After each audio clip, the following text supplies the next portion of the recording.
AP మంత్రి అంబటి రాంబాబు మీడియాతో మాట్లాడుతున్నారు. లైవ్ చూద్దాం. ఎదురు చూశారు ముఖ్యంగా జన సైనికులు. మా పవన్ కళ్యాణ్ 60-70 తీసుకుంటాడు. 2 సార్లు చంద్రబాబు నాయుడు గారు ఇంటికి వెళ్ళాడు, ఇంటికి వెళ్ళి చర్చించాడు, ఒక్కడే సింగిల్గా కూడా కాలేజ్కి వెళ్ళి చర్చించాడు, గ్యారంటీగా 70 పట్టుకొస్తాడన్నారు. ఎన్ని పట్టుకొచ్చాడు? 24 అసెంబ్లీ సీట్లు, 3 పార్లమెంటు సీట్లు. ఇది కాక నాకు చాలా చిత్రం వేస్తుంది పవన్ కళ్యాణ్ గారు. ఆయన ఏ రాజకీయ నాయకుడు నాకు తెలియదు, ఏమి లెక్కలో నాకు తెలియదు. ఆయన 24 అసెంబ్లీ సీట్లు, 3 పార్లమెంటు సీట్లు అంటే ఒప్పుకోట్లా. మీకు తెలియదు, మొత్తం 40 పోటీ చేస్తున్నాం మనం.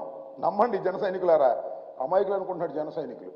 ఎట్లాగంటే 3 ఏళ్ళు ఉంటారు కదా, 3 పార్లమెంటులో 3 ఏళ్ళు 21 ఉంటాయి. ఈయనేమో 24, 21, 24 కలిపి 45. కానీ అక్కడక్కడ కొన్ని జనసేన పోటీ చేస్తున్నందుకు 40 వేసుకున్నాడు. 40 సీట్లకు పోటీ చేస్తున్నాం జన సైనికులారా, మీరు నమ్మండి అన్నాడు.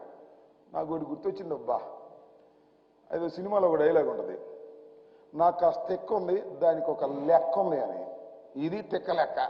ఏమయ్యా పవన్ కళ్యాణ్ గారు, నువ్వు 3 పార్లమెంటు సీట్లు, 24 అసెంబ్లీ సీట్లు పోటీ చేస్తూ కాస్త నీకు తెక్క ఉండలేదు, నీ అభిమానులకు ఒకటే తెక్క, నువ్వు ముఖ్యమంత్రి కావాలి, నువ్వు ముఖ్యమంత్రి కావాలని తెక్క. ఆ తెక్క దించేవారా శోభు, ఇక అనుమానం లేకుండా ఆ తెక్క మొత్తం దిగింది. 40 సీట్లకు పోటీ చేస్తున్నాడు. నమ్మండి అయ్యా జన సైనికులారా, కాపు సోదరులారా, నమ్మండి. పవన్ కళ్యాణ్ గారికి చంద్రబాబు నాయుడు గారు 40 సీట్లు ఇచ్చాడని మీరు నమ్మాలి. ఇది పరిస్థితి. నేను అడుగుతా ఉన్నా, సీఎం సీఎం సీఎం అని కేకలేసి గొంతు చించుకున్నటువంటి పెద్దలు ఉన్నారే పాపం, కాపు సోదరులు, జన సైనికులు. వాళ్ళకి ఆ మీటింగ్లకు వెళ్ళి రేపు అది ఎక్కడన్నా తాడేపల్లిగూడెం జరుగుతుంది. ఎమ్మెల్యే అని అరవండి. ఎమ్మెల్యే అని అరవడానికి కూడా ఇల్లేదు రేపు, ఎందుకంటే ఎమ్మెల్యే సీటు కూడా ప్రకటించరా. నాకు తెలియక అడుగుతా, చంద్రబాబు నాయుడు గారు ఎక్కడ పోటీ చేసేది ప్రకటించాడు, వాళ్ళ అబ్బాయి ఎక్కడ పోటీ చేసేది ప్రకటించాడు, వాళ్ళ బావమరిది బాలకృష్ణ మన లోకేష్ మామ ఎక్కడ పోటీ చేస్తాడో ప్రకటించాడు. కానీ నీకు 24 సీట్లు ఇస్తే ఎక్కడ పోటీ చేస్తావో ప్రకటించుకునే దశలో ఉన్నాయో నాకు అర్థం కాలేదు. అంటే రహస్యమా? పోటీ చేయవా? పార్లమెంట్కి ఏమైనా పోటీ చేస్తావా? ఎందుకులే గొడవని మళ్ళీ సీఎం సీఎం అంటారేమో నీ అభిమానులు అని చెప్పేసి చంద్రబాబుని సీఎం అనిపించడం కోసం పార్లమెంట్కి పోటీ చేస్తావా? What is this? ఏమిటి కన్ఫ్యూజన్? Total confusion. ఇవాళ తెలుగుదేశం జనసేన టోటల్ కన్ఫ్యూజన్గా ఉంది. మీరు ఒక్కసారి ప్రెస్ మీట్ చూస్తే అర్థమైద్ది. ఆ ముఖాలు చూస్తే ఓడిపోయే ముఖాలు చాలా క్లియర్గా అర్థమైపోతాయి. పవన్ కళ్యాణ్ గారు మైక్ పిచ్చుకు ఏం మాట్లాడో, చంద్రబాబు నాయుడు గారు మైక్ పిచ్చుకుని ఏం మాట్లాడో చూస్తే ఓడిపోయే ముఖాలు చాలా స్పష్టంగా కనిపిస్తూ ఉన్నాయనే విషయాన్ని దయచేసి అర్థం చేసుకోమని ఈ సందర్భంగా నేను మనవి చేస్తున్నాను. చాలా అసలు నేను తెలియకడుగుతాను, ఒక సంకల్పం ఉందా నీకు? ఈ రాష్ట్రాన్ని ఏలాలనే సంకల్పం, ఈ పార్టీని దినదిన ప్రవర్ధమానంగా పెంచాలనే సంకల్పం, జనసేనని వృద్ధిలోకి తీసుకురావాలనే సంకల్పం నీకుందా? ఒక్కటి గుర్తుపెట్టుకోమని మనం చేస్తున్నా. నిజమైన సంకల్పం ఉన్నవారు, నిజమైన చిత్తశుద్ధి ఉన్నవారు ఎలా ఉంటారో తెలుసుకో ఒకసారి. జగన్మోహన్ రెడ్డి లాగా ఉంటారని మనం చేస్తున్నా. జగన్మోహన్ రెడ్డి గారు ఏకాకిగా బయలుదేరాడు ఈ రాష్ట్రంలో. పార్టీని స్థాపించినప్పుడు ఏకాకే, ఎవ్వరూ రాలేదు, తల్లి తప్ప. ఆయన వెనుకడుగు వేయలేదు, ఎవరి చంకో ఎక్కాలని ప్రయత్నం చేయలేదు. బ్రహ్మాండంగా ముందుకు వెళ్ళి జయించుకుంటూ వెళ్ళాడు. మొదటిసారి ముఖ్యమంత్రి కాకపోయినా ఎవరితో పొత్తు పెట్టుకోనన్నాడు, ప్రజలతోనే పొత్తు అన్నాడు, ప్రజలతోనే ముందుకు వెళ్తానన్నాడు. చివరికి రాష్ట్రంలో 151 సీట్లు గెలుచుకొని రాష్ట్రానికి ముఖ్యమంత్రి అయ్యాడు. మళ్ళా ముఖ్యమంత్రి కాబోతున్నాడు. 175 సీట్లు టార్గెట్గా వెళ్ళబోతున్నాం. నేర్చుకోవయ్యా, సిగ్గుంటే బుద్ధుంటే రాజకీయాలు తెలిసి ఉంటే నేర్చుకోమని మనం చేస్తున్నా. ఎవరి పల్లకియో మోయటానికి పార్టీలు పెట్టేటటువంటి దౌర్భాగ్యమైన పరిస్థితి.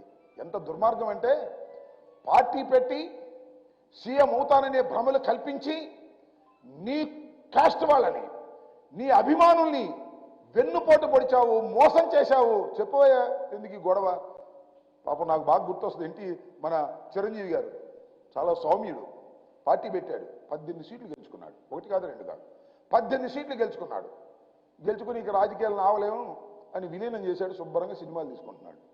నువ్వు కూడా పల్లకి మోసి పరువు పోగొట్టుకోవడం కంటే విలీనం చేసి సినిమాలు తీసుకో, చిరంజీవి గారి లాగా మీ అన్నగారి లాగా తీసుకో, ఆదర్శంగా ఉండు తప్ప ఇలా ఎందుకు మోసం చేస్తావని అడుగుతా ఉన్నా. నిజంగా నేను మనవి చేస్తున్నా, చాలా సందర్భాల్లో నేను చెప్పా, అనేక ప్రెస్ మీటింగ్లో చెప్పా. చాలా మంది నన్ను అన్నారు, ఏమండి పవన్ కళ్యాణ్ గారు మీ కోపం అని. కోపం కాదని మనవి చేస్తున్నా. పవన్ కళ్యాణ్ అనే వ్యక్తి, కొణిదెల పవన్ కళ్యాణ్ అనే ఒక రాజకీయ నాయకుడు కాదు. అతను రాజకీయాలు చేయాలని రాలేదు. అతను ఈ రాష్ట్రంలో ప్రజలకు మేలు చేయాలని రాలేదు.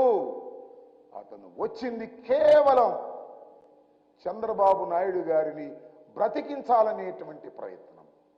చాలా కాలం నుంచి చంద్రబాబు నాయుడు గారి సామాజిక వర్గానికి, అదేవిధంగా పవన్ కళ్యాణ్ గారి సామాజిక వర్గానికి మధ్యన ఉన్నటువంటి గల్ఫ్ని, తగాదాని సరిచేయటం కోసమే పార్టీ పెట్టాడయ్యా. నమ్మండి అయ్యా నా మాట. వంగవీటి మోహన్ రంగారావు గారిని హత్య చేసిన తర్వాత రెండిటికి మధ్యన అగాధం ఏర్పడితే ఆ అగాధానికి బ్రిడ్జి వేయటం కోసం పవన్ కళ్యాణ్ గారు పార్టీ పెట్టాడు. చంద్రబాబును మోయటం కోసం పార్టీని పెట్టాడు. చంద్రబాబును అధికారంలోకి తీసుకురావాలనే తాపత్రయంతో పార్టీ పెట్టాడనే విషయాన్ని నేను మనవి చేస్తున్నాను. వంగవీటి మోహన్ రంగారావు గారిని అతి దారుణంగా హత్య చేసిన తర్వాత ఆ సామాజిక వర్గం అంతా ఒక పక్కకు వెళ్ళిపోతే దాన్ని లాక్కొచ్చి చంద్రబాబుకి కట్టేయాలని, చంద్రబాబు దొడ్లో కట్టేయాలనేటువంటి ఆలోచన చేసి పార్టీ పెట్టినటువంటి వ్యక్తిని మనం చేస్తున్నాం. అదేవిధంగా ముద్రగడ పద్మనాభం గారు, అఫ్కోర్స్ ఆయన ఏ పార్టీలో చేరతాడో, ఏదో జనసేనలో చేరతాడన్నారు. కానీ వీటి మనం చేస్తున్నాం. ముద్రగడ పద్మనాభం గారిని కూడా బ్రతికుండంగానే వేధించినటువంటి వ్యక్తి నారా చంద్రబాబు నాయుడు గారు కాదని అడుగుతా ఉన్నా. అలాంటి నారా చంద్రబాబు నాయుడు గారికి ఊడిగం చేయడానికి పార్టీ పెట్టి వాళ్ళు ఊడిగం చేస్తున్నావు. అసలు నువ్వు మైక్ పట్టుకుని మాట్లాడేటప్పుడు నీ ముఖంలో నెత్తురు చొక్కుందా? ద్రోహం చేస్తున్నాననేది నీ గుండె చెబుతుంది. అందువల్ల సరిగా మాట్లాడలేకపోయావనే విషయాన్ని కూడా ఈ సందర్భంగా నేను మనవి చేస్తున్నా. కాబట్టి నేను ముఖ్యంగా ఈ రాష్ట్రంలో పొత్తు అనేది ఎప్పుడో నిర్ణయించేశాడు. ప్యాకేజీ కోసం పొత్తు పెట్టుకున్నాడో, లేకపోతే మరొక లాభం కోసం పొత్తు పెట్టుకున్నాడో, ఎప్పుడో పొత్తు పెట్టేసుకున్నాడు. కానీ ఇవాళ సీట్లు పంపకం విషయంలో చూస్తే నిజంగా ఏడవాలో నవ్వాలో నాకు కాదు, జన సైనికులకు అర్థమవుతా ఉంది. ఇది ఒక అపవిత్రమైనటువంటి పొత్తని అనేక సందర్భాల్లో మేము చెబుతున్నాం. దీనిలో ప్రజల్ని మోసం చేసేటటువంటి కార్యక్రమాలు నారా చంద్రబాబు నాయుడు గారు, లోకేష్ గారు తోడు దొంగలై వ్యవహరిస్తున్నారు. ప్రజల్ని మోసం చేసే కార్యక్రమంలో ఉన్నారు. వాళ్ళకి రాజకీయంగా బ్రతుకు లేదని తెలిసి ఒకరినొకరు పట్టుకొని మళ్ళా రా రా అని ఢిల్లీ తిరుగుతున్నారు. బీజేపీ వాళ్ళు వస్తారో రారో నాకు తెలియదు, వచ్చేస్తున్నారని చెబుతున్నారు. మరి వచ్చేవాళ్ళు అయితే వాళ్ళు లేకుండా ప్రెస్ మీట్ ఎందుకు పెట్టారు నాకు అర్థం కాలేదు. వాళ్ళకు కూడా భాగం ఉందని చెప్తున్నారు, వాళ్ళు మాత్రం మాట్లాడటం లేదు. Total confusion. ప్రతిపక్షాలు, ప్రత్యర్థ రాజకీయ పక్షాలు పూర్తిగా కన్ఫ్యూజన్లో ఉన్నాయి. వైఎస్ఆర్ కాంగ్రెస్ పార్టీ, జగన్మోహన్ రెడ్డి స్ట్రైట్ గా కన్ఫ్యూజన్ లేకోకుండా సిద్ధమై రాజకీయాల్లో ముందుకు వెళుతున్నాం. 175 పోయినసారి కన్నా 151, పోయినసారి కన్నా ఎక్కువ 175 కొట్టి మళ్ళా ఈ రాష్ట్రంలో ముఖ్యమంత్రి కాబోతున్నాడు జగన్మోహన్ రెడ్డి గారు. జగన్మోహన్ రెడ్డి గారిని ఎదుర్కొనే దమ్ము లేక మీరిద్దరు కలిశారు. అదేమంటే ప్రజల శ్రేయస్సు కోసం కలిశారంట, రాష్ట్ర శ్రేయస్సు కోసం కలిశారంట. అదేమంటే విధ్వంసం జరుగుతుందట, దుర్మార్గమైన పాలన జరుగుతుందంట, ప్రజలందరూ వ్యతిరేకంగా ఉన్నారంట. మరి ప్రజలందరూ వ్యతిరేకంగా ఉంటే అసలు మీరెందుకు కలవడం? ప్రజలు ఓడిస్తారుగా. ప్రజలందరూ వ్యతిరేకంగా ఉంటేను, జగన్మోహన్ రెడ్డి గారు విధ్వంసం చేస్తుంటేను, జగన్మోహన్ రెడ్డి గారు అన్యాయమైన పరిపాలన చేస్తుంటేను, ప్రజలకు నచ్చని పరిపాలన చేస్తేను ప్రజలే ఓడిస్తారు. మీ ఇద్దరు కలవాల్సిన అవసరం లేదు, బీజేపీని తెచ్చుకోవాల్సిన అవసరం లేదు, మీరందరూ కట్టకట్టుకు రావాల్సిన అవసరం లేదు. అంటే దీన్ని బట్టి లాజికల్గా అర్థమవుతున్నది ఏమిటంటే జగన్మోహన్ రెడ్డి గారు చాలా బలంగా ఉన్నాడు. ఇంతమంది కలిసినా జగన్మోహన్ రెడ్డి గారిని ఏమీ చేయలేనటువంటి దశలో ఉన్నాడు అనేది మీరు చెప్పకనే చెబుతున్నారనే అంశాన్ని దయచేసి అర్థం చేసుకోండి. త్వరలో జరగబోయేటటువంటి సార్వత్రిక ఎన్నికల్లో అద్భుతమైన విజయాన్ని వశం చేసుకోబోతున్నారు జగన్మోహన్ రెడ్డి గారు, వైఎస్ఆర్ కాంగ్రెస్ పార్టీ. మీరు ఎన్ని జిత్తులేసినా, ఎన్ని మాయమాటలు చెప్పినా, ఎన్ని పొత్తులు పెట్టుకున్నా పొద్దున్న మీ ప్రెస్ మీట్లోనే మీ కన్ఫ్యూజన్ ఏంటో అర్థమైపోయింది. చివరికి పవన్ కళ్యాణ్ గారు ఎక్కడ నిలబడతాడో కూడా ప్రకటించుకోలేని అధ్వాన్నమైన పరిస్థితుల్లో జనసేన రాజకీయ పక్షం ఉంది. జనసేనకి 24 సీట్లు ఇస్తే ఎన్నే ప్రకటించింది? 5 సీట్లు ప్రకటించారు. మిగతా 19 ప్రకటించుకోలేని పరిస్థితి. There so much of confusion. వాళ్ళకు ఒక పద్ధతి లేదు, ఒక వ్యవహారం లేదు. ఏదో స్వామి చెప్పింటూ విధానం చెడ్డ, ఫలితం ఉండాలట. పవన్ కళ్యాణ్ గారు జనసేనతో పొత్తు, పవన్ కళ్యాణ్ గారు భారతీయ జనతా పార్టీతో పొత్తులో ఉన్నానో అని ఆయన చెబుతున్నాడు. భారతీయ జనతా పార్టీ కూడా మాకు పవన్ కళ్యాణ్ పొత్తులో ఉన్నాడని చెబుతున్నారు. ఆ పొత్తులో ఉన్న ఆయన వచ్చి వీళ్ళ పక్కన కూర్చుని మరి సీట్లు పంపకం చేసుకున్నాడు. ఇదేం పొత్తు, ఇదేం వ్యవహారము, ఇదేమి మోసము, ఇదేమి అన్యాయము, ఇదేనా విధానం? విధానం చెడ్డాడు, ఫలితం లేదు. కేవలం 24 సీట్లకు కక్కుర్తిపడి ఇవాళ చంద్రబాబు నాయుడు గారి పల్లకి మోసే దశకు పవన్ కళ్యాణ్ గారు వెళ్ళాడు. కానీ నేను మనవి చేస్తున్నా, పవన్ కళ్యాణ్ గారి సామాజిక వర్గం కానీ, పవన్ కళ్యాణ్ గారి అభిమానులు కానీ ఈ ప్యాకేజ్ రాజకీయాల్లో బలి కాకండి.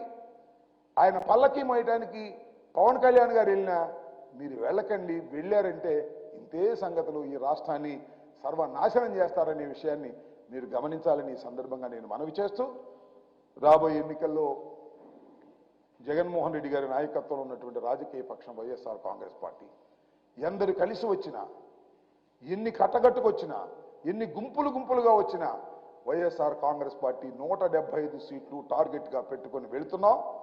విజయం మళ్ళా వైఎస్ఆర్ కాంగ్రెస్ పార్టీ పొందబోతుంది.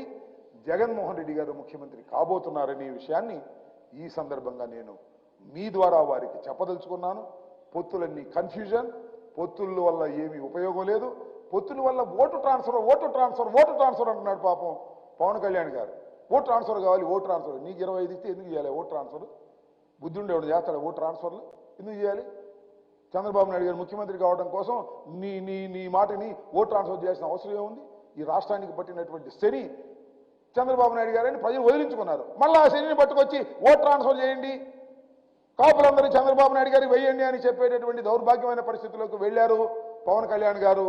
కాస్త జ్ఞానం ఉన్నటువంటి ఏ కాపు కులస్తుడు కూడా పవన్ కళ్యాణ్ గారి మాట వినేటటువంటి పరిస్థితుల్లో లేరని వాస్తవాన్ని మీరు తెలుసుకోవాలంటే ఎన్నికలు అవ్వాలి, లేదా ఎన్నికల ట్రెండ్ ఏంటో తెలుసుకోండి.